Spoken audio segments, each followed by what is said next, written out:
Hello, everybody. Welcome to Telli Talks. We are here at the Classic Cat. I have a very special guest with me today. She is a magician and adrenaline junkie. That is the tongue twister of the day for me. Thank you, Maria. Gabriela Lester. Hi. Thanks for coming on. Thanks Cheers. so much for having me. So, for the people that don't know your journey, tell us how you got to where you are today. Yeah, I'm 20 years old now. I fell in love with what I was doing at a very early age, and I think even before that, I had decided in my life as a toddler that I wanted to try do something remarkable with my life. So when I found magic, I knew that's what it was, and I started pushing from there. How did you choose magic, or do you feel like magic chose you? It was one of those things that you just know, and I think in life when you find those things that you just know about that you love, you kind of just got to wrap every ounce of your being around them and hold on to it. So I found it, I knew I loved it, and then everything in my life kind of led me towards it. So I just started doing everything I could to keep it there. I love that. Did you start off with like a particular type of magic? Did you start off with cards? Did you start off with like there's so like magic is such a broad range of things that you do magic with, like disappearing acts, cards, so many different things. Like in your mind, what do you feel like your magic journey is kind of like more specified with?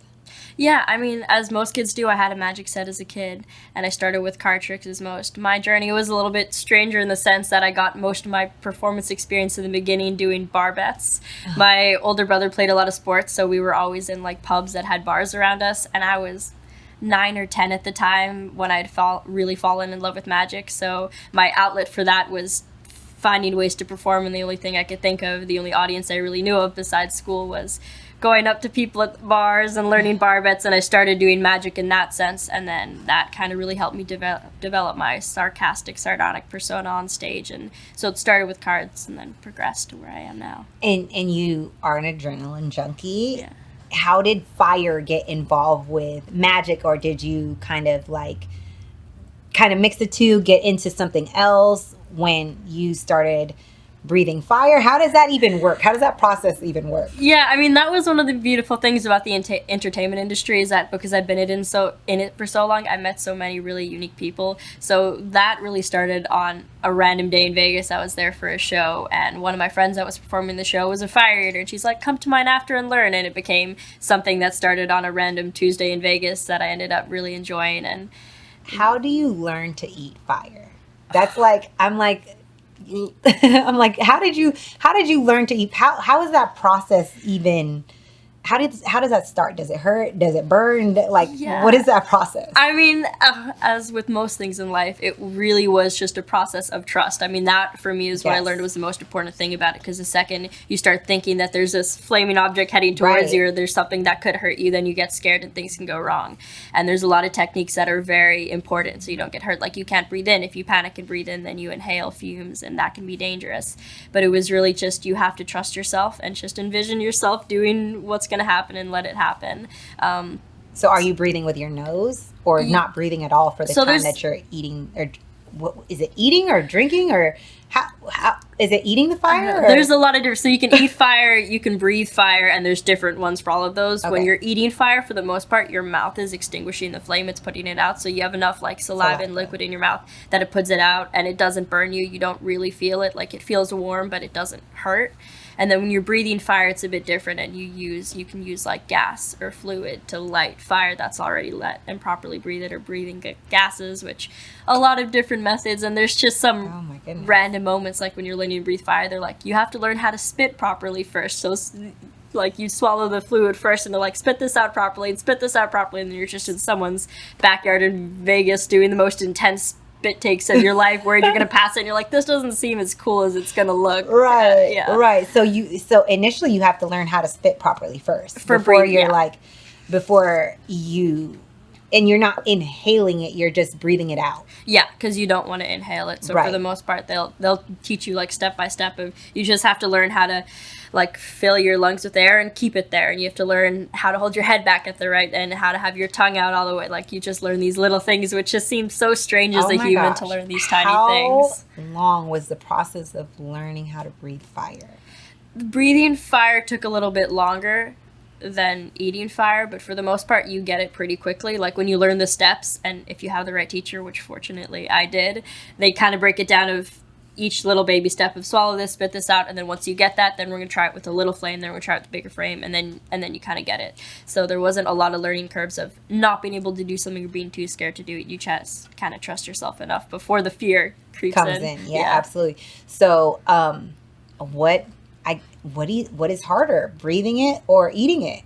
I would say breathing, because I learned eating first, and when I learned eating, I had kind of no frame of reference for all the different technical things, because you can do fire on your body, and you can do it from your tongue to another torch, and all these different things, but when I started, all I knew was like, here's a torch, it's on fire, you put it in your mouth, and it's out, and that was the only thing I knew, so there weren't all these other different avenues to go down, so I learned that at first, which was the easiest, because she's just like, put your tongue out, trust yourself, don't think too much of it, was the first thing I ever learned. She's like, just put it in your mouth and let it go out, and just trust that, and I did that the first time when I tried it, and I was like, okay, that's it. So that was the easiest. And then when it didn't burn or anything. No.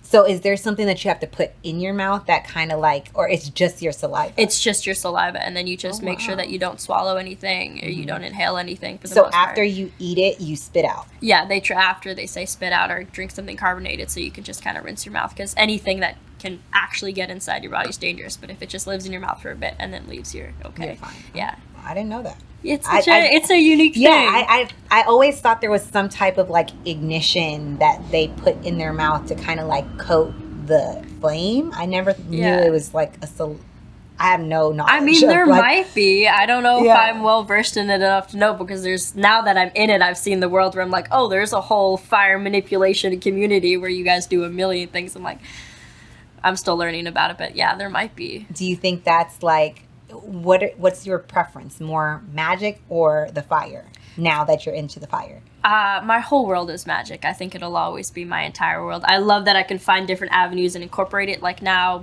like the fire can find a part in my show, and the same with the motorcycles and everything else in my life. But magic is my whole world. So motorcycle, biker girl, I mean, tell me about that. Yeah, I mean, I've always been a little bit of an adrenaline junkie. My dad was a race car driver before I was born, so I kind of grew up watching his passion for that, and I always wanted to follow in his footsteps. So as soon as I could get a license, even before then, I got a motorcycle and I started riding and learning, and it's like my second biggest passion in life. I love spending time with my dad in the garage working on the bikes. And, through COVID, when I couldn't perform, I had the benefit of being able to work in a bike shop because it was still an essential service. So I got to dive down this other avenue of this passion. And for the first time in my life, look at what it would be like to have a 9-to-5, which at the time I didn't hate because I was doing something I loved. And I've had the benefit in my life of always working in an industry that I've really loved. That's amazing. Kudos to you, because I mean, like, I feel like if I was to, okay, so my man, he rides bikes, and I remember when he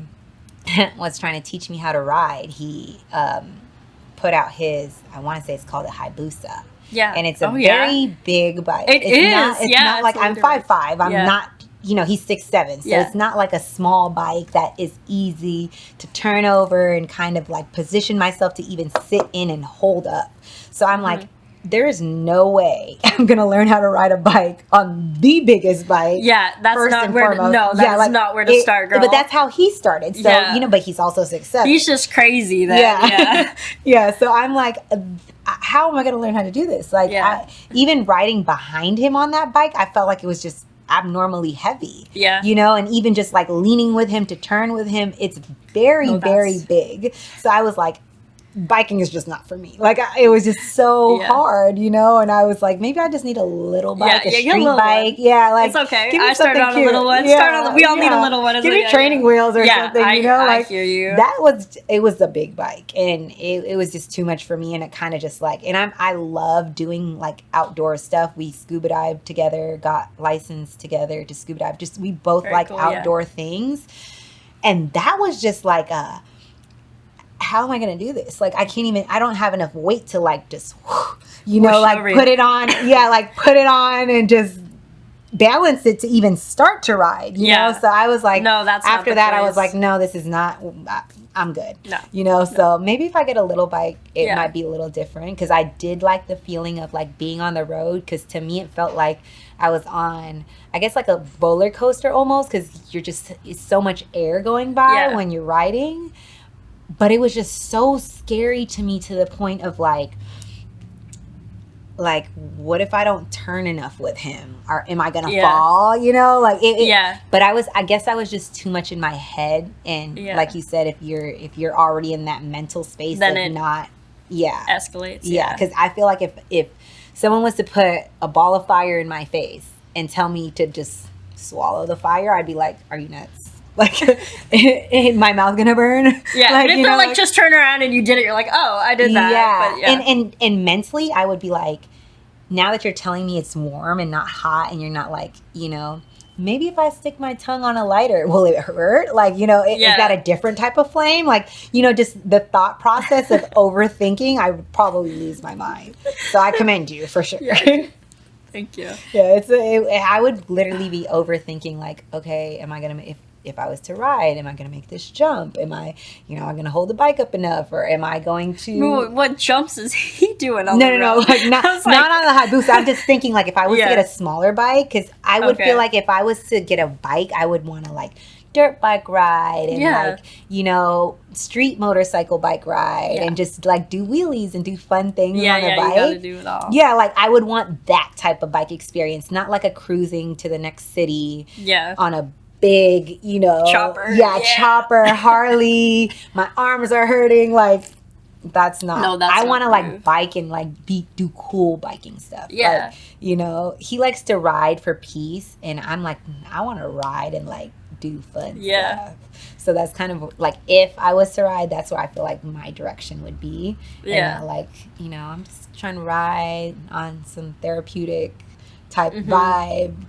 Yeah. Yeah, no, and it's okay to do it for fun like that. I think people think all the time, you know, with me, when they think, you know, adrenaline junkie and the bikes, they're like, oh, this girl must love like the high speed, near death, and it's not that. It's like some of it is just, oh, I love how like the wind feels, or how it feels to listen to music when you ride. And when you're in control, like when you're driving, it'll feel totally different. I remember the first time I was on the back and I was like, am I doing this right? Like, you don't know when you're not in control of it what's happening, and if you're doing it all right. So when you're riding, it's totally different. So I get that. And then you can have more, I feel like, peace, because you're in control of the speed, you're in control of the turns, you're in control of the straightaways. Like, I feel like maybe if I was to learn on a smaller bike, then it would probably be something that I would so be into, because like, knowing myself, I like to do adventurous things, but that was just, I mean, that bike is massive. Like, I'm like, there's no way I'm gonna learn on this thing. He's like, it's not that bad, and I'm like, it's massive, it's heavy, like it is. I can barely, like,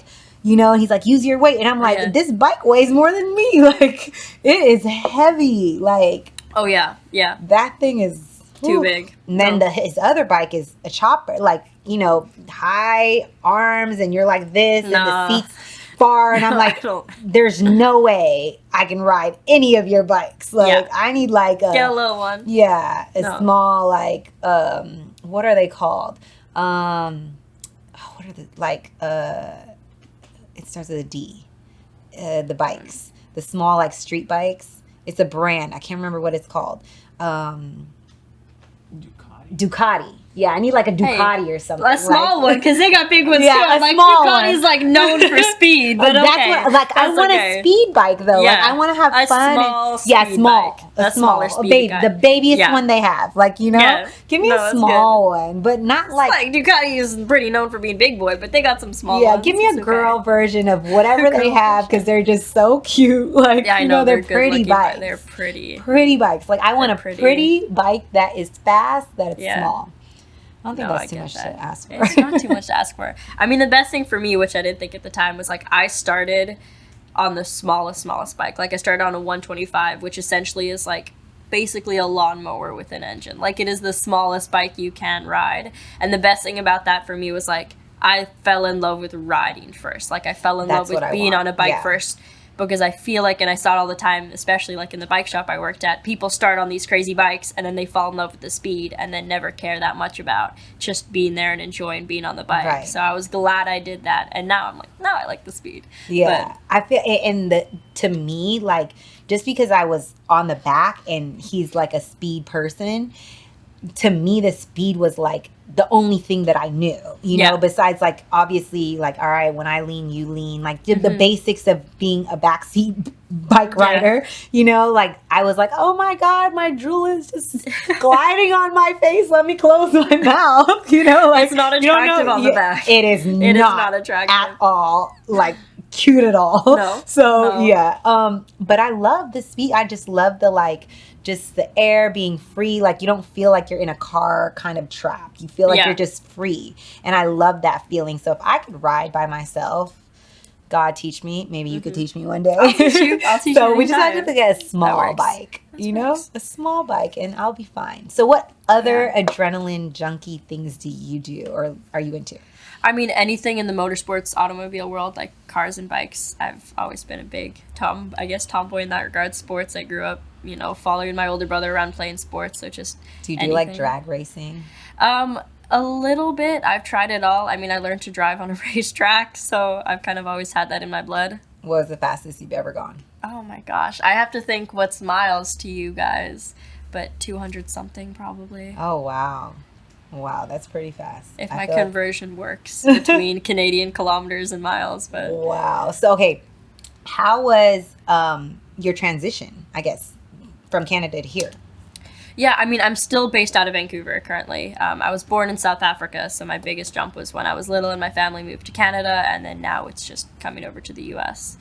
What do you like more, here or over there? Or are you just like, I like both and you're in between? I mean, I love where I grew up for a lot of reasons, but I love being here. I mean, I'm in a really, as I've always been, kind of a driven state in my life, so I like being around people that are like-minded. Most of my friends are in LA here, so I like being in this environment while I'm grinding and kind of getting my career to where I want it to be. Absolutely.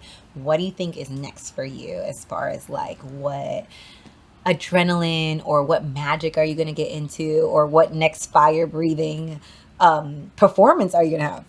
Yeah, I mean, for the most part, it's just navigating how to kind of shake the game up, not just doing things that are a little bit different or that haven't been seen before, doing things that no one imagined ever seen before in the industry. I mean, for the most part, people are aware that magic's a very male-dominated industry. Yes. It's always been. There's never been a female Houdini or a Copperfield, and there's no reason there shouldn't be. And magic is thriving at the time it's been now more than it ever has, and I would love to be that person, and it's now making that path. That's amazing, and more blessings to you and that path that you're going to take. Thank you. Do you ever see yourself doing magic like in the field of like David Blaine, like the dangerous I don't even know what that magic is called. What is that called? Like when you're like in water or trapped somewhere. Yeah, I mean, he does a lot of stuff that probably realistically does put his body in harm. I mean, he does a lot of like human tests on himself necessarily. Like, so in some regards, I think so. I think it's an interesting path to go down. He's not the most friendly, relatable person in the world for a person to go up to, and I think as much as I'd love to navigate that path of like mystery, I think it's also important for me to be likable and relatable enough that I can be a role model, because there's never really been much of that within the industry for people to look up to. And I know when I was younger, I wish I had that. So for me, when I'm building this person I want to be, it's kind of a reflection of the person I wish I had to look up to when I was younger. I love that. So for all that you do, like with being a biker, with fire breathing and eating, with magic and being a magician, because I want to say musician. Everyone so does, bad. Yeah. No, it's good. When do you find time for your love life or someone special in your life, or do you have someone special in your life? Yeah, I mean, it's hard at the time. I've kind of always been 120% career-based, but I'm also a super passionate person, which means a lot of the love and romance in my life is very passionate and fleeting. I mean, I'm traveling for the most part of my life, so I let it come and go as it does. I don't chase it down, but I focus for the most part of my career and let beautiful people come into my life when they do. I love that. I love that for you. You are living, and I'm loving it for you. So for everyone that comes on, we play a game. Okay. And the game is Would You Rather. So I'm going to play it with you so you're not in the hot seat by yourself. Okay. 3 rules. Okay. You can't remix the question, so you can't make up your own questions. It has to be the question on there. You have to answer, but you can give an explanation as to why you answered the way that you did. And some of them you're like, all right, I want to give my explanation. Okay. Can I play with you too? I'm ready. No, I'm ready. You're not in the hot seat by yourself. No, let's do it. So we're going to pick, and then these ones are 2 cards each. So you read what's on this card or what's on that card would be your choices. Okay. Okay. Okay. First question. Okay. Would you rather have undeniably ugly offspring No. or be required to kill 1 person per year, or you must kill yourself? That's tough. Jeez. I mean, I feel like I'll sound like a bad person either way, but... I mean, I think it's better to say have ugly kids, but on the other hand, I'm like my babies. And it's that's that mother in me that doesn't exist yet, that I'm like, I want to protect my babies from the world. It's so cruel. Right. No, I'd probably kill someone. I would probably kill, I mean, I think about it often anyways. I agree. I would definitely if I got to choose and they were a bad person, like, and I'm not talking about bad to me. Like if they were a murderer and I'm like, oh, I got to kill a murderer. If I get paid who to kill, like if that's justified, I think about it anyway. It doesn't say. It just says required to kill 1 person per year. It could be someone that's like, you know, a psychopathic killer. It doesn't have to be someone that you despise personally. Exactly. So I think that's reasonable. Okay, that works. It's on you. Okay.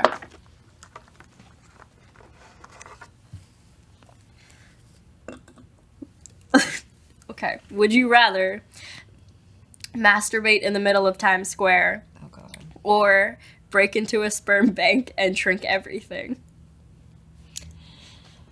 I would rather masturbate in the middle of Times Square. At least I'm not drinking everyone's sperm. Yeah, like, I just feel like one and done.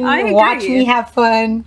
One and done. Watch me have fun. I love that. I mean, I'm like, that sounds fun anyways. Yeah, he doesn't like a crowd. Yeah.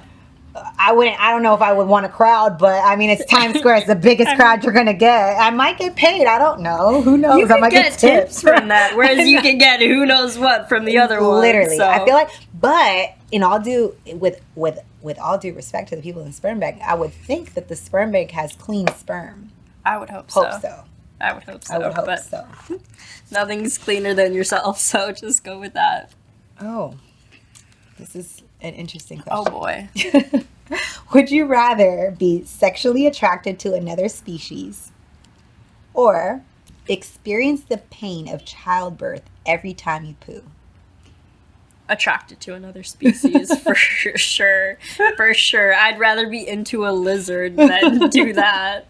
Yeah, that's a bit much. And the species could be like an alien that's super attractive. Who knows? Yeah, I mean... I would love to see what an alien would look like for real. Like, do they look like the aliens on like Men in Black where they're like different sizes, or do they look like the aliens that are like on like the Fifth Element that are like kind of sexy? Like, I wonder if we'll ever find out. I hope before I die, sooner than later. I feel like it's all coming out. Yeah, I feel like a couple years. You know, I actually saw.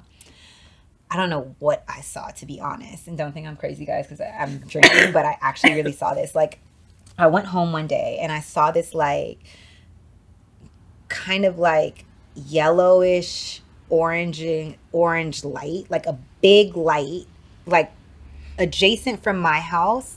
And I was like so attracted to the light. And I was like, what is this light? And then it just disappeared. So I'm like, what the hell? Like, I'm parking into my garage. So I'm like pulling into my garage this way and the light is completely gone. And then like not even like a minute, I don't know, 30 seconds, because I'm so in tune with what I just saw with this light from maybe, I don't know, 0.3 miles away, like coming into my complex. So I'm like, what was this light and why is it gone? And then I saw what I felt like was a UFO, because I called my dad about it. I took have a whole video and it's like zooming crazy. and then it's completely gone. So I'm like, I feel like I saw some type of alien something. And my dad's like, what if it was just like a plane? And I was like, planes don't move that fast. No. And they don't zoom. And they're not circular. And what was the orange big beam of light? Like, and why was it just there? And I just felt like, like I wanted to go to it, but I didn't want to go to it too fast. Because I'm like, what if it gets me? Like, what if I don't come back? I got kids. Like, what's going on here? You know? So... yeah, that was my little... No, I feel like too many people have had experiences like that. Like, yeah, and I feel like there's like things that... and I feel like, too, there's like things that are happening. And it's like, what happened to the aliens that were in people's backyards? And what happened to the situation in the mall in Miami? Like, where all these things started to disappear in the mall. And why are all these cops there? And like, there's things that are happening that I feel like... it's already been happening, but the government's covering it up. Yeah. And we don't explore a lot of the ocean, and I feel like just aliens are just down there. And how do we explain octopuses? Like, I really want to know.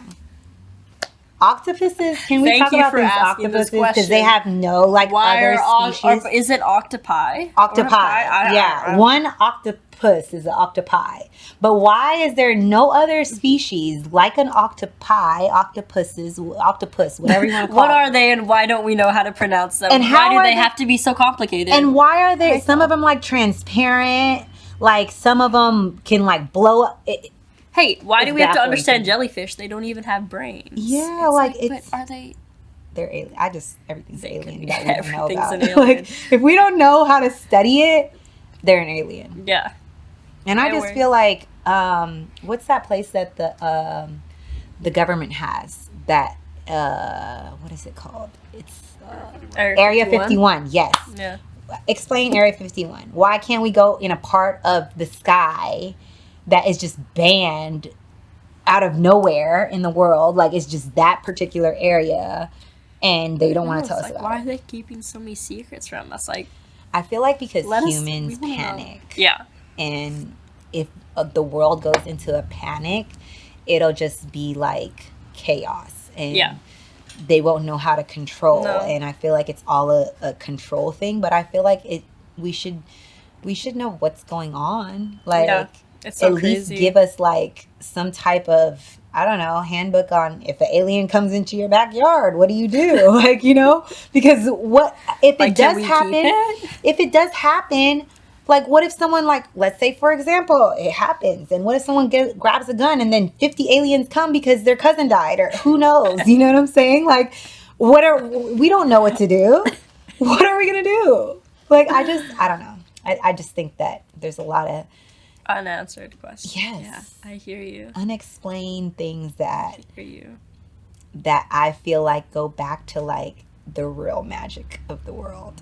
Aliens and octopi. Yeah. 110%. Someone tell us. Can't tell me different. So if anyone studies octopi, octopus, let me know what you guys think of that. And if you know aliens, I don't know if you work for the government, G14 classified. Yeah. I don't know what it is, but tell me the tea, because I need to know. Someone from the Pentagon's going to call you when this airs and be like, you deserve it. Shut it down. You need to know, okay? Listen, they're the same as squid, basically, but... No, don't believe it. Calamari is not octopi. Like, I just... No. That's the worst thing about it, because it's so good. Yeah. But, like, why you gotta be that but thing before? How do you understand that, though? Like, how do they stretch the way they stretch? Why is there nothing like them? And they can squeeze into these spaces. Yeah. Like, they can, like, manipulate themselves. They can change colors. They can... I don't know. I just don't understand. Yeah. Okay. It's not my question. I got sidetracked. Okay. All right. Another poop question. Great. Poop a little bit every time you fart, or have taste buds in your butt. Taste buds in my butt. I mean, food is great. Why not try it everywhere? I heard that. Great explanation. Great explanation. But okay, now I'm going to be the devil's advocate. If things are going out of your butt and not in your butt, why would you want to taste what's going out? Because would you have to? Well, I feel like the taste buds in your you would butt taste would be everything. like the waste coming out of you. You know what I'm saying? Oh gosh. It might not taste too Yeah. Oh, great. if you have to do all that, then that's terrible.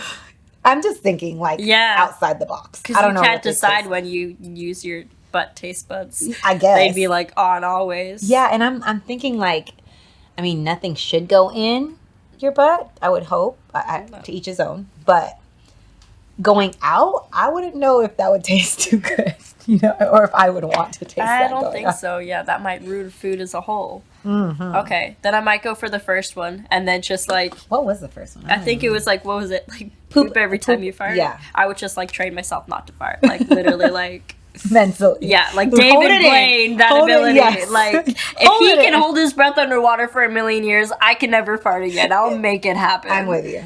Yeah. I'm with you. It's on you. Amazing. The important questions. Right. The questions people don't think about. Okay. Would you rather excuse me, would you rather make a living scamming the elderly or that's so mean. Be turned on exclusively by watching large mammals mate? Oh my gosh. Be turned on by large mammals mating? Exclusively by large mammals mating. Well, large mammals can mean large people because we're mammals. So, just like, and scamming the elderly is just like messed up. I just think that that's messed up. So I'd rather watch overly large people mate and be turned on by that than scamming elderly people. There you go. Like we're mammals. Unless I could find really bad elderly people, then I'd have to agree with that. You know? Right. I just feel like that's mean. Like, that's just... that's not a good one.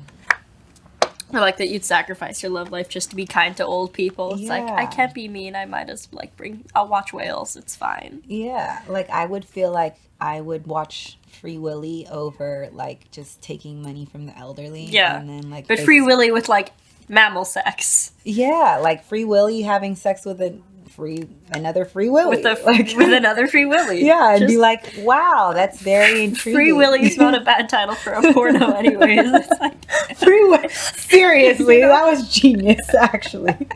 Okay. Would you rather only be able to have sex if a family member is watching? Tragic. Or have a bird poop in your mouth every time you yawn.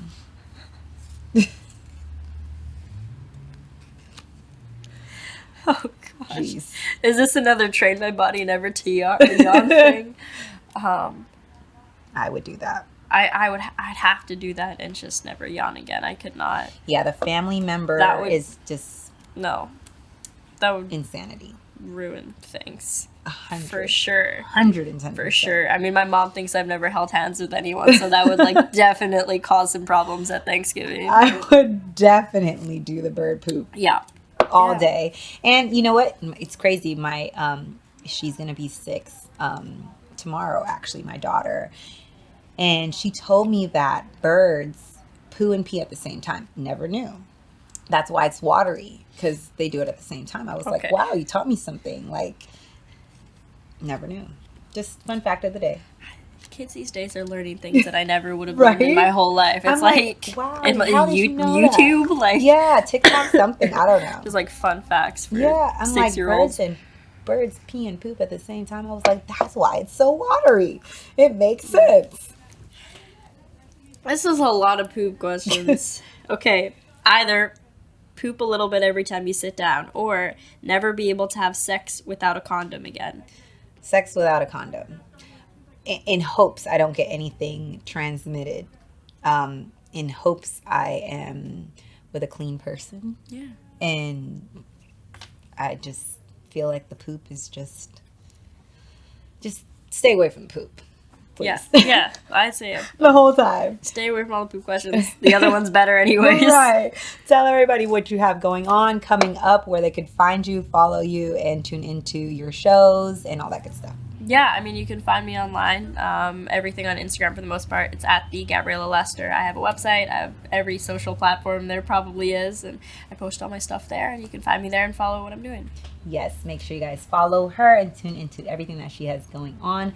Stay tuned to her magic, her fire breathing and eating, and all her adrenaline activities. And that is it for Telli Talks.